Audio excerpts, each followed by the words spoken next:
हे राम।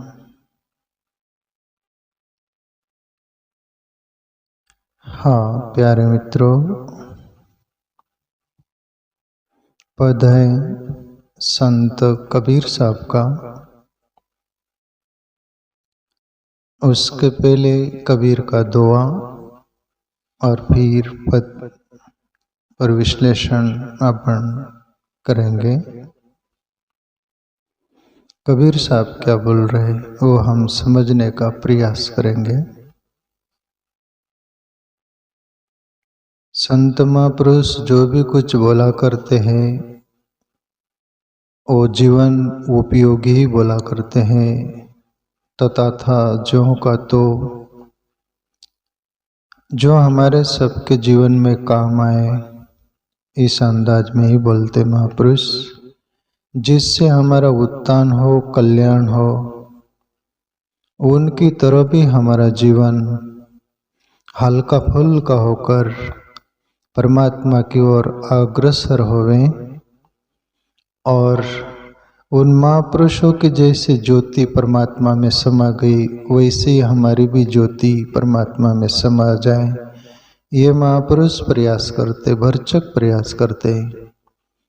उसको जो सुनने वाला, जिसके संस्कार जन्म जन्म के अभी के अच्छे भले होंगे तो वो तभी कैच कर लेते हैं। वैसे ही जैसे घास की पेंडी पड़ी हो और एक चिंगारी उड़े और उस पर गिरे और वो आग पकड़ ले और लौ हो जाए, जल जाए। यही प्रयास महापुरुषों ने जो भी कुछ बोला वो अमर रह गया। जैसा उन्होंने अमर तत्व का अनुभव किया वैसा ही महाराष्ट्र में संत तुकाराम बाबा हुए। उनकी जो तुकाराम गाता है उसमें अभंग आते हैं। सब अभंग का अर्थ होता है वो कभी भंग नहीं होने वाला। जो बोला उन्होंने वो एक अमर रहेगा, भंग होने वाला नहीं। ऐसे ही फिर कबीर साहब बोले कि दुनिया के जितने भी महापुरुष है, कोई भी बोले, वो इस प्रकृति में, इस दुनिया में, ब्रह्मांड में गुंजता रहता है। लो की लो जलती रहती जैसे ज्योत से ज्योत, ऐसे उनके शब्द भरे अनुभव से वो सभी दूर। आज कबीर साहब 650 वर्ष हो गए मेरे ख्याल से उनको, और आज भी कबीर दुनिया के मुंह पर कबीर है। तो कबीर का एक दोहा, राम नाम की लूट है, लूट सके तो लूट, अंत समय पछताएगा जब प्राण जाएगा छूट।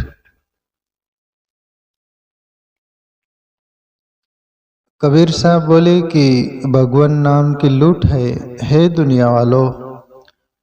यहाँ लूटने के लिए हमारा मन बहुत कुछ चाहता है लूट लेना, पर वो लूट लोगे और यहीं छूट जाएगा, यहीं लूटोगे यहीं छूट जाएगा। वो संग साथ जाने वाला नहीं, जाएगा भी तो लूट के हिसाब से कर्म बनकर जाएगा, बुरा कर्म।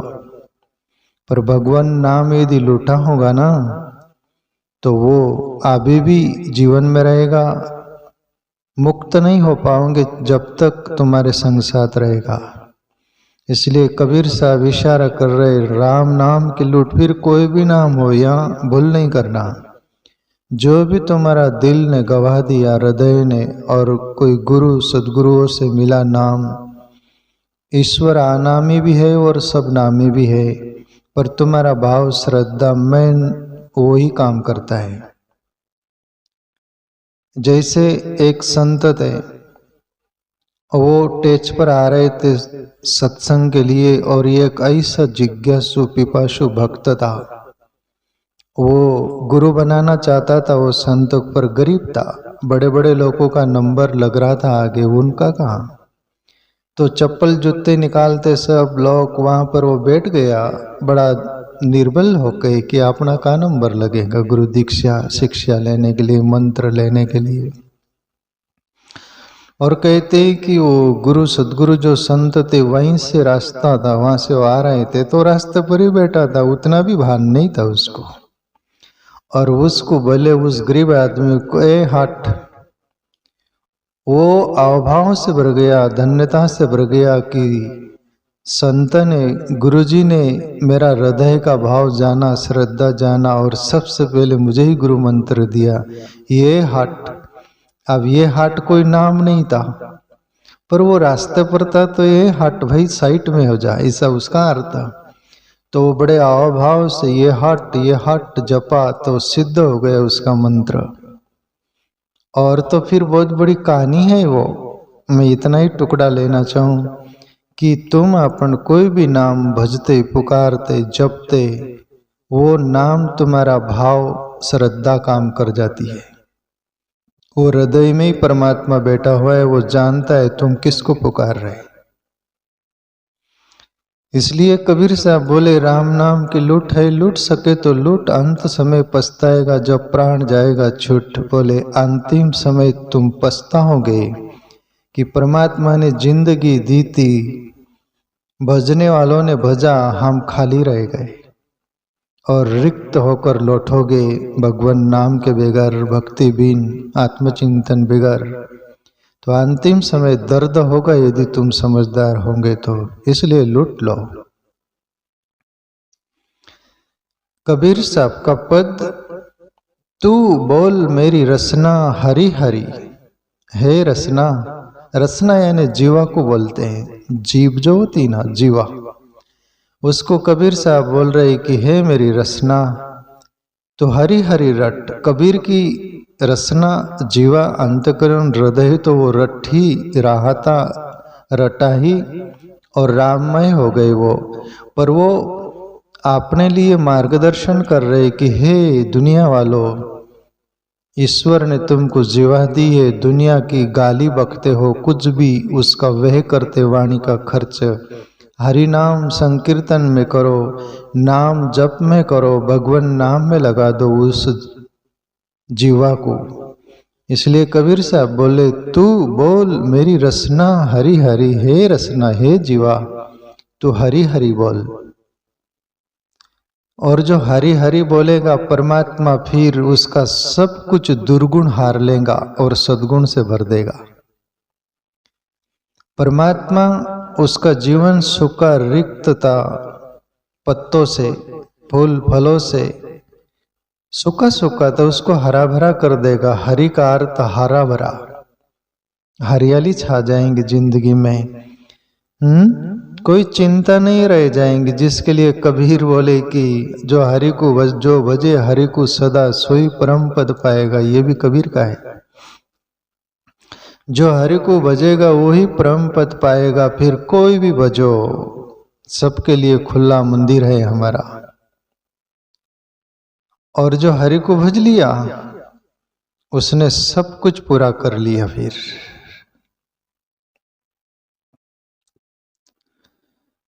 तू बोल मेरी रसना हरि हरि। अभी ये रसना जीवा जो है प्यारे मित्रों, ये हरि हरि क्यों नहीं बसती? बचपन से बोलते हैं बोलने वाले कि बचपन से भक्ति करो, हरि नाम स्मरण करो, सब वो करो। तो बचपन में बच्चे जब समझदार हो जाते 10 साल के, तब बोलते अभी खेलने कूदने के, सब जवान हो जाता बोले अभी जवानी में दीवानी वाली बात है, बुढ़ापे में भजेंगे। फिर बुढ़ापा हो जाए तो फिर बोलते भजो ना, बोले क्या भजे, अभी जवानी चली गई, बचपन चला गया, बुढ़ापा खुद का ख्याल नहीं रखा जा रहा, क्या भजे, अभी तो गए दिन, दूसरा जन्म लेंगे तब भजेंगे। दूसरा जन्म पर टाल देता। इतना चालाक मनुष्य है, इतना होशियार मनुष्य है। इसलिए राम नाम के आलसी, भोजन के होशियार, काला मुंह हो जाएगा साईं के दरबारे। कबीर साहब कही दुआ है। कबीर साहब बोले कि राम नाम के आलसी, बोले भगवान नाम के तो आलसी, भोजन के होशियार, काला मुंह हो जाएगा साईं के दरबार। बोले हे प्राणी, तो हरि का नाम भज ले। खटरस भोजन अति प्रिय लागे, राम भजन में मरी मरी। खटरस भोजन, खट्टा मीठा बड़ा अच्छा अच्छा भोजन खाने में तो रसना तो बड़ी रस लेती है, और हरि भजन में मरी मरी। हरि भजले है रसना। कुछ ऐसे लोग होते दूसरों को गाली देने में बहुत माहिर। रिक्कामा डोका था, रिक्कामा डोका भूताचा घर मराठी में बोले कि रिक्कामा डोका भूताचा घर, बोले दिमाग को कुछ काम नहीं तो भूतों का घर, शैतानों का घर। बिना विषय बोलते कुछ कुछ लोग, कोई विषय बिगाड़, विषय नहीं तो विषय निकालते छेड़ते। सामने वाला सज्जन होगा तो वो बोर होता है, उसको फिक्र नहीं, अपना कचरा खाली करना है।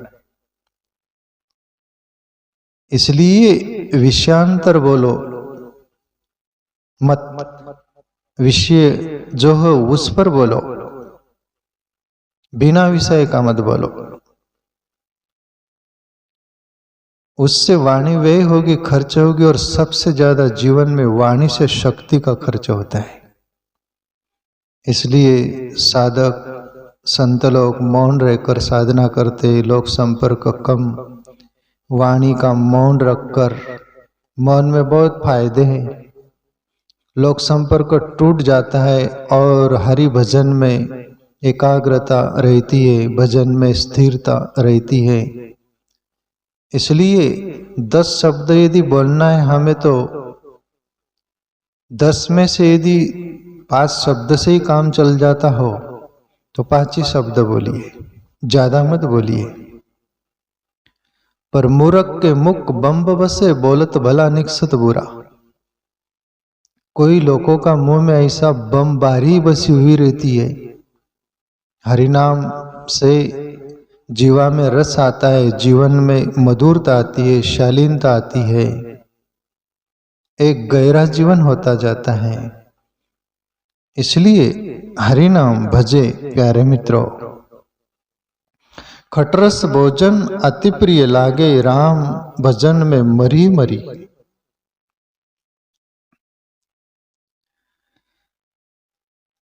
आगे बोले कबीर साहब, गर्भवास में भगति कबूली, बाहर आयो मती फिरी फिरी।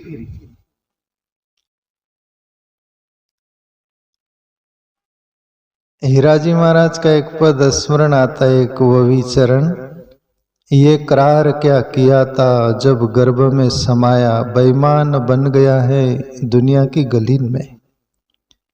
हीराजी महाराज भी ब्रह्म ज्ञानी हुए महाराष्ट्र में, एक मैं उनकी बुक्स पढ़ा हूँ, भजन भी उनके। ये करार क्या किया था जब गर्भ में समाया, बेईमान बन गया है दुनिया की गली में। हे प्राणी, हे जीव, माँ के गर्भ में था, उस कोठरी में, तब प्रार्थना परमात्मा से किया, प्रभु इस कोठरी से बाहर निकाल देना, मैं आपको भजूंगा, आपका भजन करूंगा। और ये दुनिया की गली में आकर तुझे क्या हवा लग गई, बेईमान बन गया। और ये जीव का स्वभाव है, उसका जब तक काम रहता है तब तक चिपका रहता है वो हर बातों से। काम नहीं, कोई मतलब नहीं। परमात्मा को भी धोखा देने में मायर, तो तुम अपन को दे तो क्या बड़ी बात है, बहुत बड़ी बात नहीं, छोटी बात है उनके लिए। जो ईश्वर को धोखा दे सकता है वो दुनिया को नहीं देगा, दे देगा, फूल देगा। गर्भवास में भक्ति कबूली, बाहर आयो मती फिरी फिरी। एक कुछ बातें याद आती है, कबीर साहब भी बोल रहे हैं ना, गर्भवास में भक्ति कबूली, ईश्वर को भक्ति कबूलाता, बोले प्राणी तो है प्रभु मैं भक्ति करूंगा, बाहर आके और तेरी मति गति फिर गई सब। देखो ये जीव कैसा है, मुझे स्मरण आती है एक बात, कहानी दृष्टांत छोटा सा। एक राजा विदेश जाते हैं व्यापार करने के लिए, और बहुत धन कमा कर लाते हैं, बहुत पैसा कमा कर लाते हैं। पानी का जहाज जो समंदर से आता है उसमें इतना धन पैसा सब लाद कर ला रहा था, विदेश से वो राजा जहाज भरा था। और कहते हैं कि समंदर के किनारे जहां जहाज लगना था उससे करीब 1 आधा किलोमीटर रह गया और बस इतना अंधड़ आंधी तूफान सब कुछ, चक्रवादल जो बोलते हैं ना, हवा का तूफान इतना शुरू हो गया कि जहाज आप डूबे तब डूबे, यहाँ डूबे वहां डूबे, कुछ भी हो सकता है। राजा को करीबन यकीन आ गया था कि आज बचना मुमकिन नहीं हो सकता, लगता है आज मौत सुनिश्चित है और ये धन सभी कुछ कमा के लाए सभी डूब जाएगा। और ये जीव बड़ा चालाक है, जब आपत्ति आती तब परमात्मा को भजता है, उसके अलावा कोई रास्ता नहीं दिखता, सब रास्ते बंद हो जाते उसके। और वो राजा परमात्मा को धोखा देना चाहता है, पर जब मनुष्य को, जीव को ऐसा लगता है कि सब मिट ही जाने वाला है तो बचने ही वाला नहीं है, तो एक बार प्रयास कर ले, परमात्मा से कबूल कर ले, कुछ बच जाए तो ठीक। वहां पर झूठ बोलना अपनी तो फितरती है, झूठ भी बोल देंगे, और नहीं बचे तो फिर तुझे भजाता भाई, तू भी ख्याल नहीं रखा ऐसा, इतना चालबाज। राजा बोले परमात्मा से, प्रभु ये जहाज यदि किनारे लग गया तो मैं इसमें का सभी कुछ धन, आधा राशि मंदिरों में, गरीबों में, आपके जो भक्त होंगे, संत होंगे, महात्मा होंगे, सभी में मैं आधा वितरण कर दूंगा, तेरे ही भक्तों में, यानी तुझे ही चढ़ा दूंगा। प्रभु मेरी प्रार्थना कबूल कर लो, बचा लो। और कहते हैं कि परमात्मा हृदय में ही बैठा हुआ है, जहाज किनारे लगने में आ रहा है जहां उतरना था, और वो सोचता है कि मैं कोई लोगों के सामने तो बोला नहीं हूं ना, पूरी जहाज खाली करवा लिया, सब कुछ हो गया और बदल गया अंदर से कि मैं कोई दुनिया के सामने परमात्मा को ऐसा किसको बोला नहीं हूं, मैं क्यों दूं आधा धन कमाया, मैं बिजनेस में किया, व्यापार में किया, सब कुछ ईश्वर को रिकामा क्यों दूं, मैं नहीं देंगे।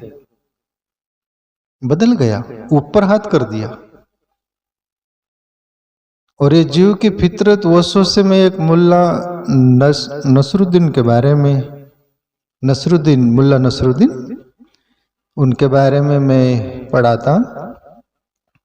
मुल्ला नसरुद्दीन बेर तोड़ने गया, बेर खाने गया कहते हैं कि, और बेर का पेड़ बड़ा ऊंचा लंबा था। मुल्ला नसरुद्दीन की हिम्मत हार गई, ऐसा उसको महसूस हो रहा है, लग रहा है, तो अल्लाह से बोलता है, परमात्मा से, प्रभु इस बेर पर मैं चढ़ गया ना तो आपको चढ़ावा अट्टा नहीं चढ़ाऊंगा। और जो उसके कपड़े होंगे ऊपर किया, तैयारी किया और चढ़ने लग गया प्रार्थना करके, आधे में चला गया। विचार आने लग गए कि प्रभु अटाने ज्यादा होते, चाराना चढ़ा दूंगा, चढ़ावा आपको चाराना दे दूंगा। करीब बेर के पेड़ पर जहां फल लगे वहां पर चढ़ गया और हाथ से तोड़ रहा है बेर। इतने में सोचता है कि क्यों देना, मेहनत में किया, चढ़ा में और बेर तोड़ ही रहा था, पैर खिसला, हाथ छूटा और नीचे धड़ाड़ धूम से गिरा, चिल्लाया और परमात्मा से बोला, प्रभु हमारा तो विश्वास डगमग होता ही है, कभी हाँ बोलते ना बोलते, पर तू तो सत्य है ना, इतना विश्वास तो रखना था ना आपको, इतना भी जल्दबाजी कर लिया आपने, थोड़ा धैर्य रखना था, मैं दे ही देता, अटानी नहीं तो चारानी दे ही देता। और मैं क्या अंदर से बोला कि नहीं देने का, आपने गिरा ही दिया। परमात्मा को ही दोष देता है ये जीव, तो इतना बेईमान है, उसको बेईमानी करने में कोई देरी नहीं लगती। ईमानदार तो बहुत कम लोग होते हैं, काफी मात्रा में बेईमानी का वो करते हैं। प्यारे मित्रों, कबीर साहब बोल रहे हैं, गर्भवास में भगति कबूली, बाहर आयो मति फिरी फिरी। आगे बोलते कबीर साहब, पर निंदा कर पाप कमावे, फल भोगे तू डरी डरी। हे जीव, हे जीवा, ये जीव की जीवा यानी जीव, हे रसना, तू दूसरों की निंदा करने में तो कोई फिक्र ही नहीं करती, बेझिझक निंदा करती, और हरि भजने में क्यों तुझे वो लगता है, वहां क्यों डरी डरी रहती है। पर एक राजस्थानी भजन कोई है, उसमें कोई संत बोले, पापीरा मुखसु राम नहीं निकले।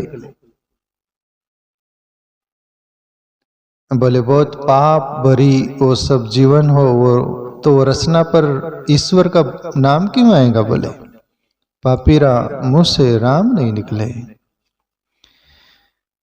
तो इस जीवा को बोल रहे कबीर साहब, पर निंदा कर पाप कमावे, फल भोगे तो डरी डरी। दूसरों की निंदा करने से प्यारे मित्रों अपना अंतकरण मलिन होता है, मन भी ग्लानि से भर जाता है और खुद को ऐसा लगता है कि कुछ गलत कर रहे हैं हम। निंदा करते समय जो निंदा करते ना, उनका चेहरा भापिएगा अपन, मलिन लगता है, अंतकरण गंदा लगता है। और किसी की भली बात करो, भले की सोचो, अच्छी बात करो, परमात्मा का नाम कीर्तन जो भी शुभ इस वाणी से वो करो, अंतकरण से प्रसन्नता से भर जाता है। दूसरों की निंदा सभी कुछ वो करते हैं ना, नरक में उसी समय जिंदगी है हमारी। और ईश्वर नामस्मरण भली बातें करते, किसी का शुभ चिंतन वाली, तो हृदय प्रसन्नता से आह्लादितता से भर जाता है। तो उसी समय हम स्वर्ग में, स्वर्ग और नरक यही है। तो कबीर साहब बोले, हे जीवा, हे मनुष्य, इस जीवा को हरिनाम में लगाओ। हरिनाम से अंतकरण बहुत पवित्र और कोमल होते जाता है और इतना द्रवित हो जाता है हृदय अंतकरण, तो एक दिन परमात्मा का अनुभव करने का काबिल हो जाता है वो जीव, और अनुभव करके मुक्त हो जाने की पूरी संभावना इतना वो है। ये बहिर्मुख जीवन रहता है, ध्यान धारणा बहुत कठिन मामला है आज के जीव के लिए। पर हरि नाम स्मरण तो चलते फिरते, खाते पीते, बोलते सोते, कहीं भी कभी भी, नाए हो न नाए हो, जो भी कुछ हो, जैसे भी हो, नाम लेने में कोई नियम नहीं है, कोई बंधन नहीं है, वो सीधा और सरल है। मीरा बोले एक जगह, ना तो नाम कोरे मासु तनिक न तोड़े जाए। संत मीराबाई बोली कि ना तो नाम को मासो तनिक न तोड़ो जाए, कि ईश्वर का नाम मेरे से एक सेकंड भी नहीं छूटता। और गुरु नानक भी बोले, नाम खुमारी नान का चढ़ी रहे दिन रैन। बोले रात दिन मुझे नाम की खुमारी चढ़ी रहती है, बोले वो उतरती ही नहीं। दुनिया में जो नशा करते, वो नशा तो करने के बाद उसका समय होता वो उतर जाता है। पर गुरु नानक बोले कि नाम खुमारी नान का चढ़ी रहे दिन रैन, रात और दिन मुझे नाम की खुमारी चढ़ी रहती है। तो ईश्वर का नाम, हे रसना तू रट ले, हे प्राणी हे जीव तू चुन ले, उस पर चल पड़।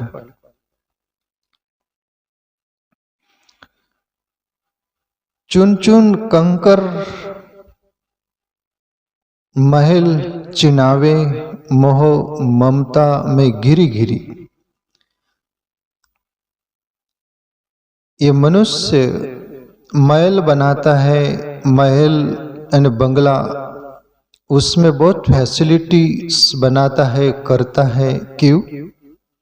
मोह ममता में घिरी घिरी। मोह जो है ना, मोह विशेष मोह है वासना का गुरु।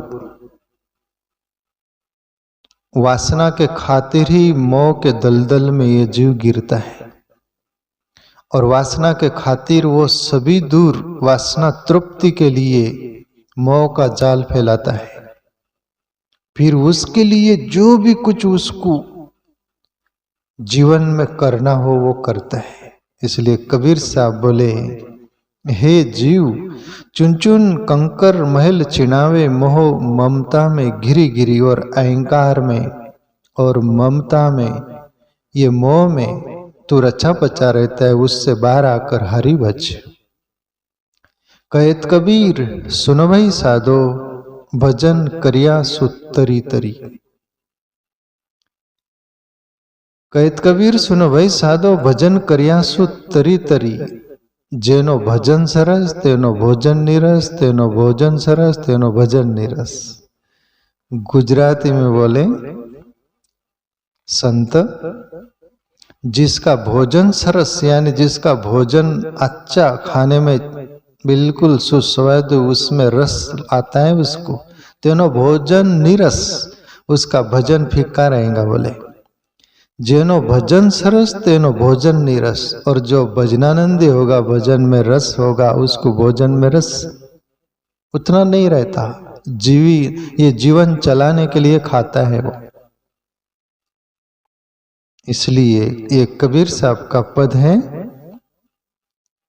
जो हमारे समझ में आया, जितना आया जीवन में उतारने का हम प्रयास करें। कबीर साहब का इशारा समझ में आ जाए